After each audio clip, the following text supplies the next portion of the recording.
ಬೇಸಿಗೆಯಲ್ಲಿ ನಾವು ಬಂದ್ರೆ ಗೊತ್ತಾಗುತ್ತೆ ನಮ್ಗೆ ಇದು ಎಷ್ಟು ತಣ್ಣಗಿರುತ್ತೆ ಅಂತ. ಬಾಲ್ಕನಿ ಟೈಪ್ ಬೇರೆ ಇದೆ ಗುರು. ಈ ಪ್ಲೇಸ್ ಅಲ್ಲಿ ಕೃಷ್ಣ ದೇವರಾಯರವರ ಹೆಂಡತಿ ಮಲಗ್ತಿದ್ರಂತೆ. ಅವ್ರ ಬೆಡ್ರೂಮ್ ಇದು ಅಂತ ಹೇಳಲಾಗ್ತಿದೆ. ಅನ್ಯಾಯವಾಗಿ ಮಾಡಿದ ತಪ್ಪಿಗೆ ಕಣ್ಣನ್ನು ಕಿತ್ತಾಕಿ ತಿಮ್ಮರಸೂರನ್ನ ಬಂಧಿಸಿರುವಂತಹ ಬಂದಿಖಾನೆ ಇದು.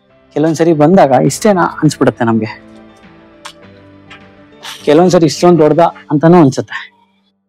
ಫ್ರೆಂಡ್ಸ್, ನಾನು ಪೆನುಗೊಂಡ ಬಗ್ಗೆ ಆಲ್ರೆಡಿ ಒಂದು ವಿಡಿಯೋ ಮಾಡಿದ್ದೀನಿ. ಇನ್ಸ್ಟಾಗ್ರಾಮಲ್ಲಿ ಫೇಮಸ್ ಆಗಿರುವಂಥ ಒಂದು ರೋಡ್ನ ಎಕ್ಸ್ಪ್ಲೋರ್ ಮಾಡಿದ್ದೀನಿ.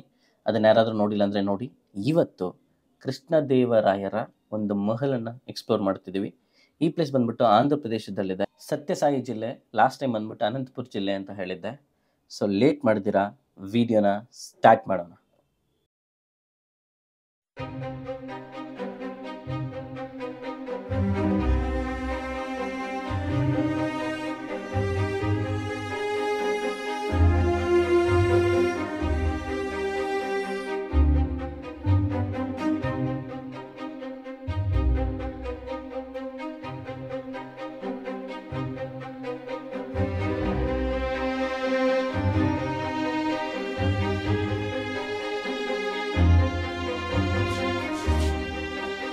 Full top.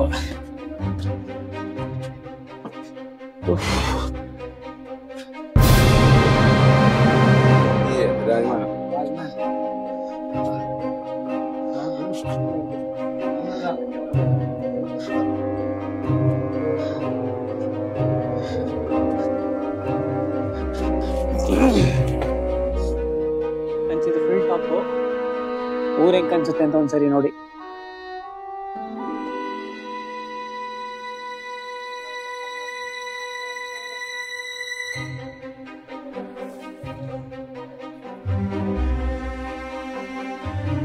ಆಂಧ್ರ ಪ್ರದೇಶದ ಪೆನ್ನುಗೊಂಡನಲ್ಲಿರುವಂತಹ ಕೃಷ್ಣದೇವರಾಯರವರ ಮಹಲ್ಗೆ ಇವತ್ತು ನಾವು ಬಂದಿದ್ದೀವಿ. ಅಂಡ್ ಇದೆ ಮಹಲ್ ಟಾಪ್. ಈಗ ಕೆಳಗೆ ಹೋಗೋಣ ಬನ್ನಿ. ಕೆಳಗೆ ಹೋಗಿದ ತಕ್ಷಣ ಫಸ್ಟ್ ನಮಗ್ ಸಿಗೋದು ಅವ್ರ ಹೆಂಡತಿ ಬೆಡ್ರೂಮ್ ಅಂತೆ. ಈ ಪ್ಲೇಸೇ ಕೃಷ್ಣದೇವರಾಯನವರ ಹೆಂಡತಿಯವರ ಬೆಡ್ರೂಮ್ ಆಗಿತ್ತು. ಈಗ ನಾವು ಸೆಕೆಂಡ್ ಫ್ಲೋರ್ ಅಲ್ಲಿ ಇದೀವಿ. ಈ ಪ್ಲೇಸ್ ಅಲ್ಲಿ ಕೃಷ್ಣದೇವರಾಯರವರ ಹೆಂಡತಿ ಮಲಗ್ತಿದ್ರಂತೆ. ಅವ್ರ ಬೆಡ್ರೂಮ್ ಇದು ಅಂತ ಹೇಳಲಾಗ್ತಿದೆ.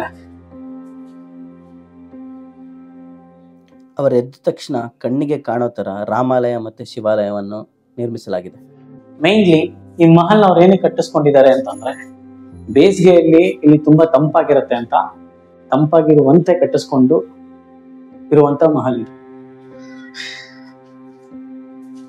ಆಕ್ಚುಲಿ ಬೇಸಿಗೆಯಲ್ಲಿ ನೀವು ಬಂದ್ರೆ ಹೆವಿ ತಂಪಾಗಿರುತ್ತೆ. Because I am feeling what. ಈಗ ನಾನು ಅದನ್ನ ಫೀಲ್ ಆಗ್ತಿದ್ದೀನಿ.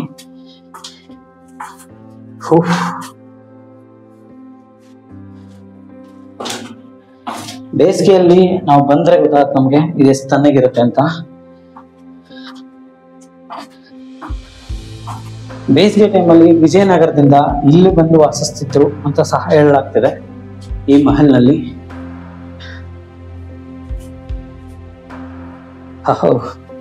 ಬಾಲ್ಕನಿ ಟೈಪ್ ಬೇರೆ ಇದೆ ಗುರು.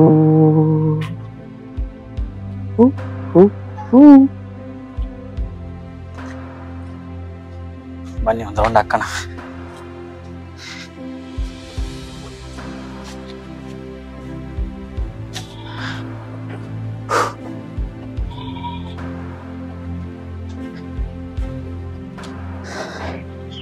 ಪ್ರತಿಯೊಂದು ಮೈಸೂರು ಅರಮನೆನೇ ಆಗಿರಲ್ಲ ಅಲ್ವಾ? ಕೆಲವೊಂದ್ಸರಿ ಬಂದಾಗ ಇಷ್ಟೇನಾ ಅನ್ಸ್ಬಿಡುತ್ತೆ ನಮ್ಗೆ, ಕೆಲವೊಂದ್ಸರಿ ಇಷ್ಟೊಂದು ದೊಡ್ಡದ ಅಂತಾನೂ ಅನ್ಸುತ್ತೆ.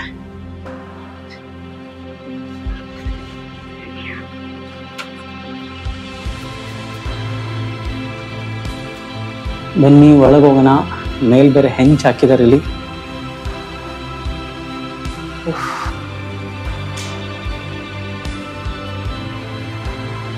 ಸೊ ನೀವು ನೋಡ್ಬೋದು ಟಾಪ್.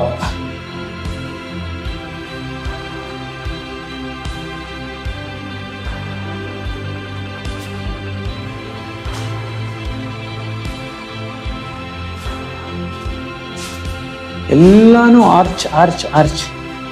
ಇದೇ ಒಂದು ದೇವರ ಪಟ ಇದೆ ಅಲ್ಲಿ. ಮೇಲ್ ನೋಡಿದ್ರೆ ಹೆಂಚಿದೆ ಇಲ್ಲಿ.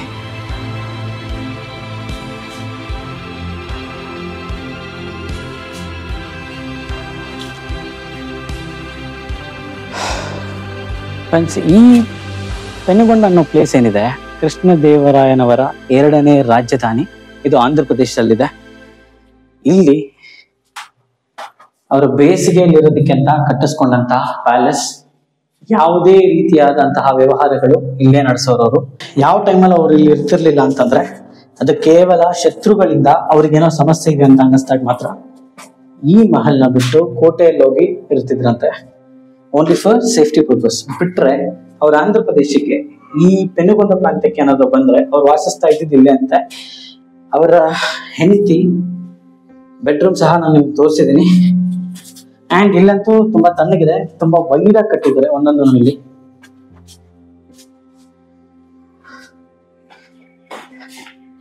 ಅಂಡ್ ಇದು ತೋರ್ಸದ್ನಲ್ಲ, ಕೃಷ್ಣದೇವರಾಯನವರ ಒರಿಜಿನಲ್ ಫೋಟೋಗೆ ಹೋಲುವಂತ ಚಿತ್ರವನ್ನ ಕೈಯಲ್ಲಿ ಬರೆಯಲಾಗಿರುವಂತದ್ದು. ಅವರ ಫೋನ್ ನಂಬರ್ ಅಂಡ್ ಹೆಸರು ಕೂಡ ಇಲ್ಲಿ ಹಾಕಿದ್ದಾರೆ. ಬನ್ನೀಗ ಇಲ್ಲಿ ನೋಡೋಣ. ಕೆಲವನ್ನಂತೂ ರಿನೋವೇಷನ್ ಮಾಡಿಲ್ಲ, ಹಾಗೆ ಬಿಟ್ಟಿರೋದೇ ಒಳ್ಳೇದಂತಿದ್ದೀನಿ. ಯಾಕಂತಂದ್ರೆ ಒರಿಜಿನಲ್ ಆಗಿ ಏನಾದ್ರೆ ಸ್ಟ್ರಕ್ಚರ್ ಇತ್ತು ಅದು ಕ್ಲೀನ್ ಆಗಿ ಗೊತ್ತಾಗುತ್ತೆ. ರಿನೋವೇಟ್ ಮಾಡಿದ್ರೆ ಯಾವ್ದು ಒರಿಜಿನಲ್ ಯಾವ್ದು ಡೂಪ್ಲಿಕೇಟ್ ಅಂತ ತಿಳ್ಕೊಳ್ಳೋದು ಕೆಲವೊಮ್ಮೆ ಕಷ್ಟ. ಸೊ ಈ ತರನೇ ರಿನೋವೇಟ್ ಮಾಡ್ದಿರೋ ಕೆಲವು ವಿಷಯಗಳನ್ನ ಬಿಡೋದು ಒಳ್ಳೇದು. ರಿನೋವೇಟ್ ಮಾಡಿಲ್ಲ ಅಂತ ಪಕ್ಕ ಬಿದ್ದೋಗುತ್ತೆ ಅಂತ ಇರ್ತೀವಲ್ಲ, ಅಂಥದಕ್ಕೆ ಮಾತ್ರ ರಿನೋವೇಟ್ ಮಾಡಿದ್ರೇನೆ ಚಂದ, ಎಲ್ಲದಕ್ಕೂ ಮಾಡಬಾರ್ದು. ಆ್ಯಂಡ್ ಆಂಧ್ರ ಪ್ರದೇಶದ ಆರ್ಕಿಯಾಲಜಿ ಡಿಪಾರ್ಟ್ಮೆಂಟ್ ಒಳ್ಳೆ ಡಿಸಿಷನ್ ತಗೊಂಡಿದೆ ಈ ವಿಷಯದಲ್ಲಿ ಅಂತ ನಾನು ಅನ್ಕೊಳ್ತಿದ್ದೀನಿ. ಯಾಕಂದ್ರೆ ಮಹಲ್ ಆಲ್ಮೋಸ್ಟ್ ಹೊಸ ಮಹಲ್ ಇದ್ದಂಗೆ ಇದೆ. ಏನು ಇದಕ್ಕೆ ರಿನೋವೇಟ್ ಮಾಡಿ ಇರ್ಲೇಬೇಕಂತೇನಿಲ್ಲ. ಚಿಕ್ಕ ಚಿಕ್ಕ ಪ್ಯಾಚಸ್ ಏನಿದೆ ಅದನ್ನ ಹಾಗೆ ಬಿಟ್ಟಿದ್ದಾರೆ.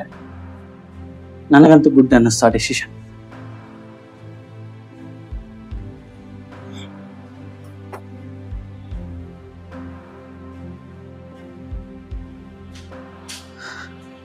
ಅಂಡ್ ನೀವು ಅಬ್ಸರ್ವ್ ಮಾಡ್ಬೋದು, ಗಾಳಿ ಬರೋದಕ್ಕೆ ಸಿಕ್ಕಾಪಟ್ಟೆ ಸ್ಪೇಸ್ ಇದೆ, ಬೆಳಕೆ ಬರೋದಕ್ಕೂ ಅಷ್ಟೇ ಸ್ಪೇಸ್ ಇದೆ.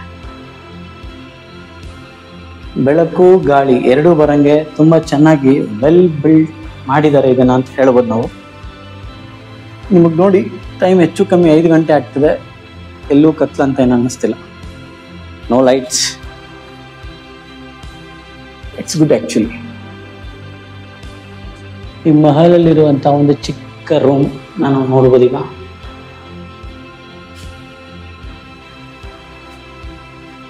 ಅಷ್ಟೇ ಗುರು, ನಮ್ಮ ಮನೆಯಲ್ಲಿ ಚಿಕ್ಕ ಚಿಕ್ಕ ಶೋಕೇಸ್ ಇರುತ್ತಲ್ವಾ, ಅಷ್ಟೇ ಸ್ಪೇಸ್ ಇದೆ ಅಷ್ಟೇ ಇಲ್ಲಿ, ಅಷ್ಟೇ ಔಟರ್ ಎಂಟ್ರಿ. ಬಟ್ ಬೆಳಕು ಬರ ಮಾತ್ರ ಸಖತ್ ವೆಲ್ ಬಿಲ್ಡ್. ಅದು ನೋಡೋದಕ್ಕೂ ಅಷ್ಟೇ ತುಂಬಾ ಚೆನ್ನಾಗಿ ಕಾಣಿಸ್ತಿದೆ ನೋಡಿ. ಯಾವಾಗ್ಲೂ ಹಾಕಿರೋ ಪೇಂಟಿಂಗು ಅಲ್ಲಲ್ಲಿ ಕಿತ್ಕೊಂಡ್ ಬರ್ತಿರೋದನ್ನ ನೀವು ನೋಡ್ಬೋದು. ಈ ಆರ್ಚ್ ಅನ್ನೋದು ಮಾತ್ರ ನಂಗೆ ತುಂಬಾ ಇಷ್ಟ ಇತ್ತು.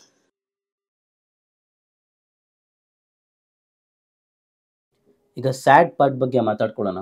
ಇಲ್ಲಿ ಏನು ನೋಡ್ತಿದ್ರು ವಿಗ್ರಹಗಳು, ನಾನು ಲಾಸ್ಟ್ ವಿಡಿಯೋದಲ್ಲಿ ತೋರಿಸಿದ್ದೆ ಎಷ್ಟೋ ದೇವಸ್ಥಾನಗಳನ್ನು ಧ್ವಂಸ ಮಾಡಿ ಅಲ್ಲಿ ನಿಧಿ ಬೇಟೆ ಮಾಡಿದ್ದಾರೆ ಅಂತ. ಆವಾಗ ವಿಗ್ರಹಗಳನ್ನ ಹೆಂಗಂದ್ರೆ ಹಂಗೆ ಎತ್ಪಿಸಾಕಿರೋರು. ಇಲ್ಲಿರುವಂಥ ವಾಚ್ಮೆನ್ ಪೊಲೀಸರಿಗೆಲ್ಲ ಕಂಪ್ಲೀಟ್ ಮಾಡಿ ಆ ರೀತಿ ಬೇಟೆ ಮಾಡ್ದಂಗೆ ಮಾಡಿ ಅಲ್ಲಿರುವ ಎಷ್ಟೋ ವಿಗ್ರಹಗಳನ್ನ ತಗೊಬಂದು ಇಲ್ಲಿ ಇವರು ಸೇವ್ ಮಾಡಿ ಈ ಥರ ಮಾಡಿಟ್ಟಿದ್ದಾರೆ. ಸೆಕ್ಯೂರಿಟಿಯವ್ರಿಗೆ ಮಾತ್ರ ನನ್ನ ಕಡೆನೋ ಒಂದು ಸೆಲ್ಯೂಟ್.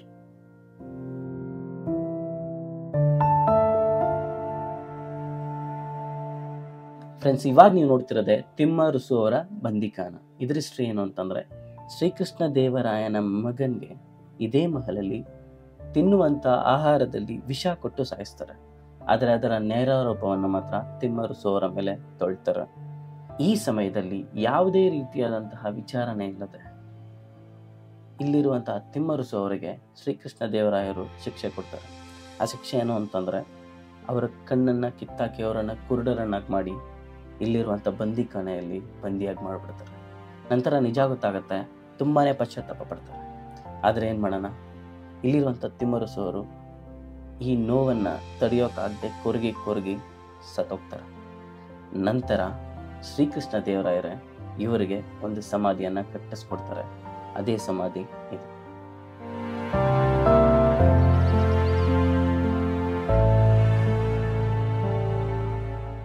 ಫ್ರೆಂಡ್ಸ್, ಇದಿಷ್ಟು ಪೆನುಗೊಂಡ ಬಗ್ಗೆ ನನಗೆ ಎಷ್ಟು ಗೊತ್ತಿದೆಯೋ ಅಷ್ಟು ನಾನು ನಿಮ್ಗೆ ಇನ್ಫಾರ್ಮೇಷನ್ ಕೊಡೋಕ್ಕೆ ಟ್ರೈ ಮಾಡಿದ್ದೀನಿ.